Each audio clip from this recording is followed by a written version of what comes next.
The poem of the man God. The second year of the public life. Chapter 288. The Sabbath at Gerasa. 28th of September, 1945. The hours of the day are long when one does not know what to do, and those who are with Jesus do not know what to do on that Sabbath, in a town where they have no acquaintances, in a house where they do not feel at home because of different languages and habits, without taking into account the Jewish prejudices which keep them apart from Alexander Misace's camel drivers and servants. Many, therefore, have stayed in bed or are dozing in the sun that makes the large square yard of the house comfortably warm. It is a yard suited to receive caravans, as it is fitted with basins and rings fixed to the walls or columns of a rustic porch, which runs along the four sides, with many stables and lofts for hay and straw on three sides. The women are in their rooms. I do not see even one of them. Marciam amuses himself also in the closed yard, watching the work of the stablemen, who curry mules, change litters, examine hoofs, fasten loose horseshoes, or, what is of greater interest to him because it is something entirely new, he is spellbound watching how the cameleers deal with the camels, preparing in advance the load for each animal in proportion to each of them, balancing it, and how they make a camel kneel down and rise in order to load and unload it, rewarding each one with a handful of dry legumes, which I think are broad beans, and at the end they gave them carobs, which the men also chew with relish. Marciam is utterly amazed, and he looks round to find someone with whom he may share his amazement. But he is disappointed, because adults are not interested in camels. They are either speaking to one another or dozing. He goes to Peter, who is sleeping blissfully with his head resting on soft hay, and shakes his arm. Peter half opens his eyes and asks, "What is it? Who wants me?" "I do. Come and see the camels." "Let me sleep. I've seen so many of them. Ugly animals." The boy then goes to Matthew, who is checking his accounts, as he's the treasurer during this trip. "You know, I have been to see the camels. They eat like sheep, did you know? And they kneel down like men, and they look like boats moving up and down. Have you seen them?" Matthew, who has lost his count owing to the interruption, replies sharply, "Yes," and resumes counting his money. Another disappointment. Marciam looks round. There is Simon Zealot, speaking to Judas Thaddeus. "How lovely camels are, and how good! They loaded and unloaded them, and they lay down on the ground so that the cameleer should not have to work too hard. And they eat carobs. The men also were eating them. I would like, but I cannot make myself understood. Come with me." And he takes Simon by the hand. Simon, who is engrossed in peaceful conversation with Thaddeus, replies absent-mindedly, "Yes, dear. Go and watch that you do not hurt yourself." Marciam is astonished. Simon has not replied to the point. The boy is almost weeping. He goes away downheartedly and leans against a column. Jesus comes out of a room and sees that he is sulky and alone. He goes toward the boy and lays a hand on his head. "What are you doing all alone and so sad?" "No one will listen to me." "What did you want from them?" "Nothing. I was speaking of the camels. They are lovely. I like them. It must be like being on a boat to be up there. And they eat carobs. The men also eat them." and you want to go up there and eat carrots. Come, let us go to the camels. And Jesus takes him by the hand and goes to the end of the yard with the child, who has become cheerful once again. He goes straight to a cameleer and greets him with a smile. The man bows to him and continues examining his animal, adjusting its halter and reins. Man, do you understand me? Yes, Lord, I have known your people for 20 years. This boy has a big desire, to climb upon a camel, and a little one, to eat a carob. And Jesus smiles once again more lively. Your son? No, I have no children. I am not married. You, so handsome, so strong. You have not found a woman. I have not looked for one. You have never felt the desire of a woman? No, never. The man looks at him and is spellbound.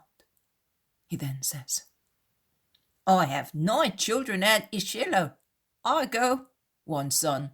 I go, another son, always. Do you love your children? They are of my blood, but my work is hard. I am here, my children are there. We are far apart, but I do it for their bread. Do you understand? I do. So you can understand the boy who would like to mount a camel and eat carrots. Yes. Come. Are you afraid? No. Good. Lovely boy. I have one too, like you. Dark, like you. Here. Take and hold it tight. And he puts into Marziam's hand the strange handle, which is in the front part of the saddle. Hold it. I will come on now, and the camel will stand up. You're not afraid, eh? And the man climbs up on the high saddle. He makes himself comfortable and spurs the camel, which stands up obediently with a heavy pitch. Marziam laughs happily, and he is all the more happy because the cameleer has put a delicious carob into his mouth.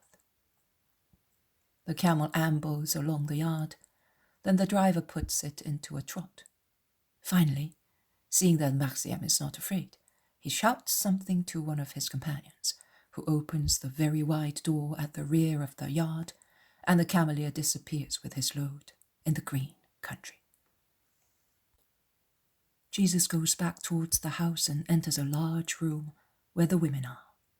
He smiles so happily that Mary asks him, "What has happened, son, that you are so happy?" "I am as happy as Marziam, who is galloping on a camel. Come out so that we may see him coming back." They all go out into the yard and sit on the low wall near the basins. The apostles who are not sleeping approach them. Those who are at the windows in the room upstairs look down. They see the group and go down to join them. Their shrill, youthful voices, they are in fact the voices of John and of the 2 Jameses, awake also Peter and Andrew, and arouse Matthew. They are now all together because of John of Endor, and the 2 disciples have also joined the group. "But where's Marziam? I do not see him," asks Peter. "He has gone for a run on a camel. None of you would listen to him. I saw that he was so sad, and I took care of him." Peter, Simon, and Matthew remember. "Of course. He was talking about camels and carobs, but I was sleepy." "I had to check my accounts, as I wanted to inform you of what I had received from the Gerasenes and what I had given to the poor." "And I was speaking of faith with your brother." "It does not matter. I saw to it. But incidentally, I tell you that to take care of children's games is also love. But now let us talk of something else. The town is full of merriment. The only remembrance of our Sabbath is general mirth. So it is better to stay indoors. So much so because if they want, they can find us as they know where we are. There is Alexander inspecting his camels. I will now tell him that one is missing through my fault. And Jesus hastens towards the merchant and speaks to him. They come back together. The merchant says, Very well. He will enjoy himself, and a run out in the sun will do him good. You may rest assured that the man will treat him well. Calipius is a clever man. In exchange for the run, I ask you to tell me something. Last night, I was thinking of your words. Those I heard at Ramoth, which you exchanged with the woman, and those you spoke yesterday. And I thought I was climbing up a high mountain, like those where I live, the tops of which reach up to the clouds. You were carrying me higher and higher. I was under the impression of being caught by an eagle, one of those eagles of our highest mountain, the first to emerge from the deluge. I saw entirely new things, of which I had never thought before, all made of a light, and I understood them. Then I became confused. Tell me more. What shall I tell you? I don't know. Everything was so beautiful. What you said about meeting again in heaven. I understood that we will love there in a different way, and yet it will be the same. For instance, we shall not be worried as we are now. It will be as if we were one family only, one for all and all for one. Am I wrong? No. On the contrary, we shall all be one family also with the living. Souls are not separated by death. I am speaking of the just. They form one large family. Just imagine a large temple in which some worship and pray, and some work. The former pray also for those who are working. The latter work for those who are praying. The same applies to souls. We work on the earth. They help us with their prayers. But we must offer our sufferings for their peace. It is a chain which does not break. It is love that ties those who were to those who are. And those who are must be good to be able to join those who were and want us to be with them.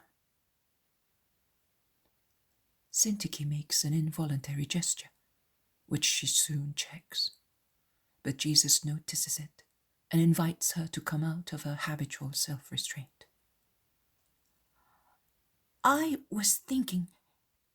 have been thinking about it for some days, and if I must tell the truth, I am worried, because I feel that if I believe in your paradise, I will lose my mother and sister forever. A sob breaks the voice of Syntyche, who stops to stifle tears.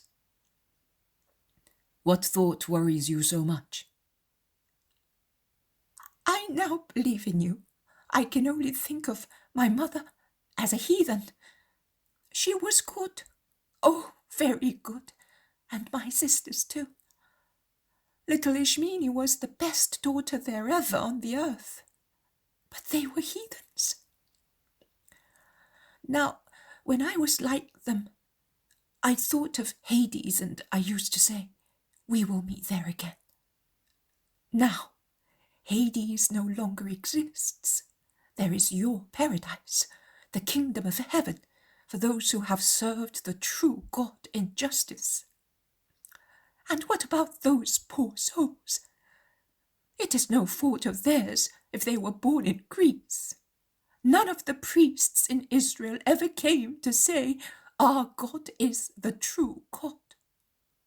So, are their virtues and sufferings worth nothing? Will they be in eternal darkness and separated from me forever? I tell you, it is a torture. I seem to have almost disowned them.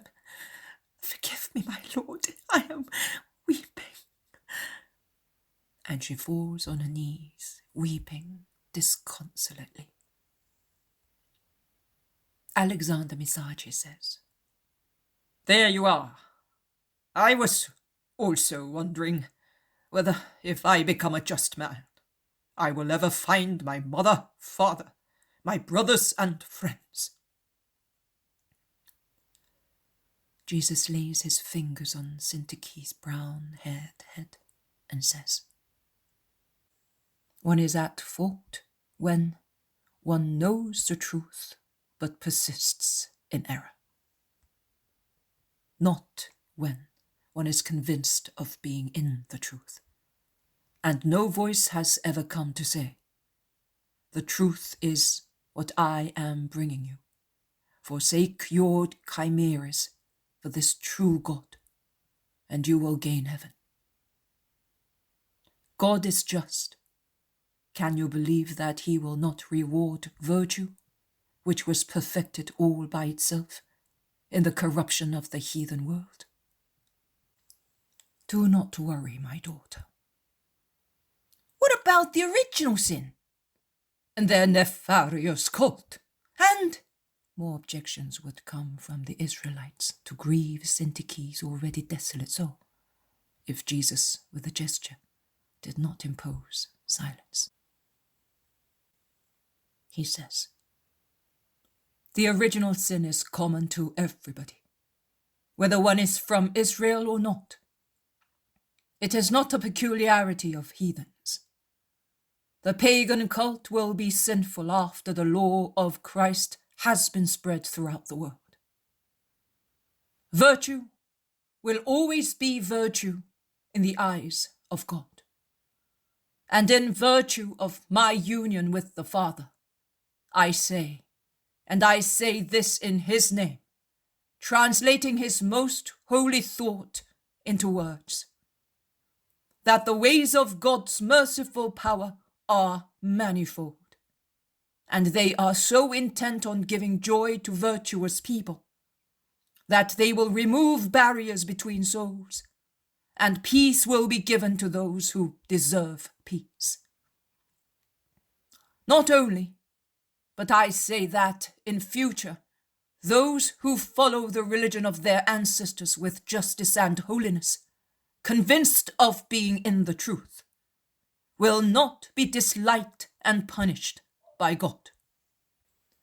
Wickedness, bad will, deliberate refusal of the known truth, above all, refutation of the revealed truth and opposition to it, vicious living, will really separate forever the souls of the just from those of sinners. Take heart, Syntyche. Such dejection is an assault of hell due to Satan's wrath against you, as you are a prey he has lost forever. There is no Hades, there is my paradise. But it is not the cause of grief, but of joy. Nothing of the truth is to be the cause of dejection or doubt. On the contrary, it must give you strength for a higher faith and cheerful certainty. Always inform me of your anxieties. I want the light in you to be as certain and steady as the light of the sun. Syntyche, still kneeling, takes his hand and kisses it. The cry of the cameleer makes the group understand that the camel is about to come back, at a slow pace, without making any noise on the thick grass outside the rear door, which a servant opens at once. And Marciam comes back. He is happy and his face is flushed after the run. He is a tiny little man, hoisted onto the high back of the camel, and he laughs, waving his arms. while the camel kneels down and he slides down from the odd saddle, caressing the swarthy cameleer. He then runs towards Jesus, shouting, "How lovely! Did the wise men come from the east on those animals to worship you? I will go on them to preach you all over the world. The world seems larger when seen from up there, and it says, 'Come, you who know the gospel.' Oh, do you know? That man also is in need of it. And you too, merchant, and all your servants. How many people are waiting and die without receiving it? More people than the sand in the river. They are all without you, Jesus. Oh, make haste and announce it to everybody." And he clings to Jesus' sides, looking up at him. And Jesus bends, kissing him and promising, "You will see the kingdom of God evangelized as far as the most remote borders of Rome. Are you happy?" "I am. And then I will come and say to you, 'This, that, and that other country, they all know you.'